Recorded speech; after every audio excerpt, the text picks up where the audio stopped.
bonjour à tous, merci de nous rejoindre sur Futur TV, nouvelle édition de la rédaction, à la une de l'actualité de ce vendredi 30 janvier.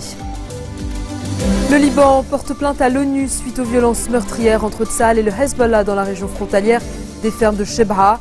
Pour la FINUL, cet incident est une grave violation de la 1701. L'Iran prêt à apporter son soutien au Liban, notamment au niveau économique. Voilà le message du président de la Commission des Affaires étrangères du Parlement iranien au gouvernement de Tamam Salam. La branche égyptienne du groupe État islamique revendique les attentats sanglants dans la province du Nord Sinaï. Une série d'attaques a fait au moins 27 morts, en majorité des militaires. Et puis à suivre également dans ce journal, la Jordanie et le Japon toujours sans nouvelles de ces otages. Après l'expiration de l'ultimatum fixé par Daesh pour libérer la djihadiste irakienne, Amman exige une preuve de vie de son pilote avant tout échange. Le Liban porte plainte à l'ONU suite aux bombardements israéliens de mercredi sur la région des fermes de Shebha. 2 soldats israéliens ont été tués lorsque le Hezbollah a tiré 5 missiles sur un convoi de l'armée.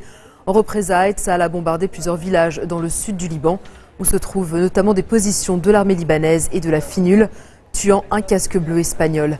L'attaque du Hezbollah est sans doute une réponse à la mort de plusieurs de ses membres et d'un général iranien, des gardiens de la révolution, dans une frappe israélienne à Quneitra, sur le plateau syrien du Golan. C'était le 18 janvier dernier. Pour le porte-parole de la FINUL, l'attaque surprise du Hezbollah et la riposte qu'elle a entraînée constituent une violation claire de la résolution 1701 du Conseil de sécurité de l'ONU. Andrea Tenenti a fait part d'un retour au calme et a indiqué que les casques bleus déploient tous les efforts possibles pour établir la stabilité au Liban Sud. L'Iran prête à apporter son soutien au Liban, notamment au niveau économique. C'est ce qu'a affirmé le président de la Commission des Affaires étrangères du Parlement iranien. Alaeddin Bouloujerdi s'est entretenu ce vendredi avec le Premier ministre Tamam Salam au Grand Sérail. Selon lui, les circonstances régionales favorisent la stabilité au Liban. Il a par ailleurs assuré que Téhéran tient à avoir de bonnes relations avec l'Arabie saoudite, rappelant que le chef de la diplomatie iranienne s'est rendu à Riyad pour présenter ses condoléances à la famille royale. Bouloujerdi est à Beyrouth pour assister aux cérémonies organisées aujourd'hui même par le Hezbollah en hommage aux combattants tués lors du raid israélien à Quneitra.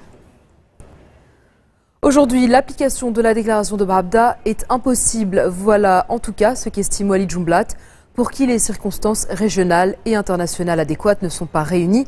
Selon le leader druze, cela passe d'abord par l'Iran et les discussions sur le dossier nucléaire avec les États-Unis. Adoptée par la conférence du dialogue national en juin 2012 sous la présidence de Michel Sleiman, la déclaration de Bravda appelle à la neutralité du Liban face aux conflits régionaux et internationaux, notamment la crise syrienne.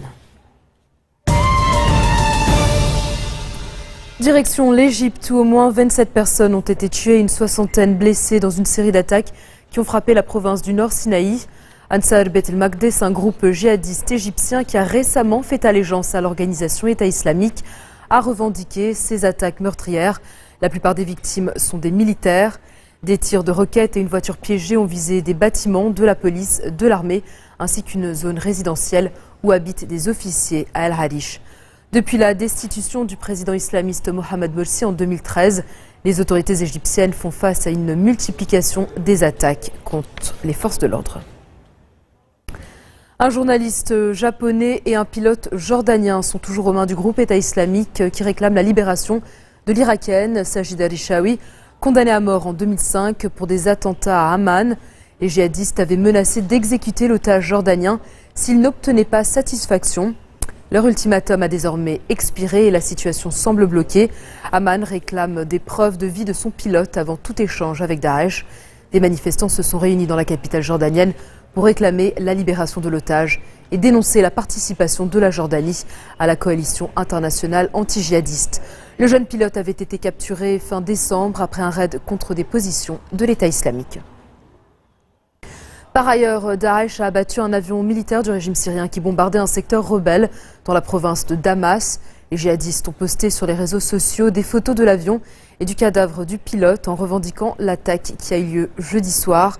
L'EI et les factions rebelles ont abattu plusieurs appareils militaires du régime depuis le début de la guerre civile il y a près de 4 ans. L'EI est positionné dans différents secteurs de la province de Damas, principalement dans la région de Kalamoun, près du Liban. À l'heure où le gouvernement français a annoncé des mesures pour lutter contre le terrorisme au lendemain des attentats de Paris, l'information n'est pas anodine. Selon plusieurs médias, au moins 10 anciens soldats français seraient partis rejoindre les rangs djihadistes en Syrie et en Irak. Le général Olivier de Baffinchauve, ancien chef de l'état-major de l'OTAN, estime que malgré des opérations de prévention, ce genre de fait peut arriver. On l'écoute. Je pense qu'il y a toujours eu des enfants perdus. Je le crois. Et malheureusement, ça existera toujours. Oui. On peut le regretter. Vous avez la même chose chez nos amis britanniques et nos amis américains. Oui. Et donc je pense que ce genre de fait peut arriver. Il faut s'en prémunir. Il faut... Mais comment, quand on dirige, comme vous avez dirigé toutes les forces en Afghanistan, les forces militaires en Afghanistan, comment faire pour les repérer, pour savoir un peu quel est celui qui est plus fragile qu'un autre ? On travaille là-dessus ? Bien sûr qu'on travaille. Il y a un travail remarquable qui est fait au sein des unités, avec à la fois l'encadrement de contact, qui doit avoir véritablement une présence quotidienne pour rassurer, pour écouter, pour éclairer, pour expliquer. Et c'est difficile d'expliquer qu'aujourd'hui, vous me posiez cette question, la France est-elle en guerre ? La France fait la guerre. Nos soldats, nos aviateurs, ces jours-ci, j'imagine, sont engagés dans des opérations de guerre. Ils risquent leur vie. Ils risquent véritablement leur vie pour améliorer la protection lointaine, la protection à l'avant des Français. Au même titre que nos policiers et nos gendarmes sur le territoire national mènent des opérations de prévention quotidiennes, j'imagine, pour permettre à la population de vivre en paix. Une dizaine de civils ont été tués et une trentaine blessés ce matin à Bagdad dans un double attentat à la voiture piégée. Cette attaque intervient au lendemain d'une série d'attentats et de fusillades qui ont fait plus d'une vingtaine de morts dans la capitale irakienne et ses environs. Ce vendredi, jour de prière, c'est un marché bondé d'un quartier du centre-ville qui a été pris pour cible. C'est la pire vague de violence qu'ait connue l'Irak depuis 2011 et le retrait des troupes américaines. Les djihadistes du groupe État islamique contrôlent désormais environ un tiers du pays. Pour l'heure, cet attentat n'a pas été revendiqué. Dans un instant, détour par la Paris Fashion Week et la collection Printemps-été 2015 d'Elie Saab. C'est en fin de journal.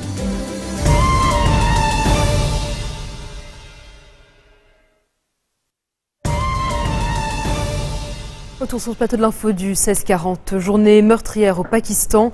Au moins 40 personnes ont été tuées lors d'un attentat contre une mosquée chiite à Shikarpur, une ville reculée du sud du pays. L'attaque a été perpétrée au moment de la prière hebdomadaire du vendredi. Elle est la plus meurtrière en un an de violence sectaire dans le pays.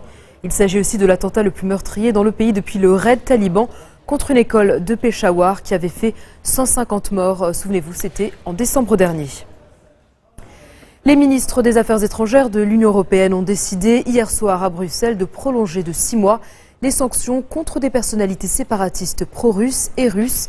Décision qui fait suite au bombardement meurtrier sur Mariupol et plus globalement à la reprise de l'offensive rebelle dans l'est de l'Ukraine. Les ministres ont tenu à montrer un front uni sur ce dossier, y compris le nouveau chef de la diplomatie grecque. Par ailleurs, de nouveaux pourparlers de paix doivent s'ouvrir ce vendredi à Minsk, au Bélarus. Les représentants de l'Ukraine, de la Russie et de l'OSCE vont tenter de trouver un nouvel accord de cessez-le-feu après celui de septembre dernier qui n'a jamais vraiment été respecté. Journée de deuil national aux Philippines en hommage aux 44 policiers tués dimanche dans le sud de l'archipel lors d'un raid mené contre les rebelles du Front Moro Islamique de Libération. Le président philippin s'est recueilli devant les cercueils des victimes alignés dans la base militaire de Taguig, l'une des villes qui forment le Grand Mani. Il s'est exprimé devant des familles effondrées. L'opération Commando lancée avait pour objectif la capture de Zulkifli bin Hir, un Malaisien membre de la Jemaah Islamiyah, un groupe en lien avec Al-Qaïda. Mais l'assaut mené dans une localité isolée contrôlée par le FMIL a mal tourné. Ces affrontements risquent de fragiliser l'accord de paix signé il y a moins d'un an entre les rebelles et le gouvernement philippin. Pas question pour les États-Unis de restituer à Cuba le territoire de Guantanamo, dont Washington a le contrôle depuis plus d'un siècle et dans lequel sont détenus encore quelques 120 prisonniers. La base navale est sous contrôle américain depuis un traité de 1903. Cette restitution, le président cubain Raúl Castro a fait savoir qu'elle constituait un préalable à la normalisation des relations avec les États-Unis. Cette atmosphère diplomatique tranche avec celle qui a prévalu lors de l'annonce du rapprochement historique entre les deux pays en décembre et la réunion à La Havane de responsables américains et cubains la semaine dernière. Pour Raúl Castro, la normalisation des relations entre les deux pays exige par ailleurs la fin de l'embargo et une compensation pour les dégâts subis. Les recherches se poursuivent à Mexico pour retrouver d'éventuels survivants après la violente explosion de gaz qui a partiellement détruit une maternité jeudi matin. Le bilan encore provisoire fait état d'au moins 3 morts, 2 nourrissons et une infirmière, et plus de 70 blessés. Plusieurs bébés ont toutefois été retrouvés en vie sous les gravats. Une centaine de personnes se trouvaient à l'intérieur du bâtiment au moment de l'explosion. La zone des urgences pour les nouveau-nés a été l'une des plus touchées. Quelques heures après le drame, le président mexicain s'est rendu sur place. Une fuite dans un tuyau du camion de gaz qui livrait l'hôpital serait à l'origine de l'explosion. 3 opérateurs de la compagnie de gaz, dont 2 ont été blessés, sont actuellement entendus par la police. Aux Pays-Bas, la police a interpellé un homme armé d'un faux pistolet qui avait fait irruption sur un plateau de la chaîne de télévision NOS, provoquant l'interruption du journal de 20 heures. Il s'agit d'un étudiant de 19 ans sans aucun antécédent judiciaire.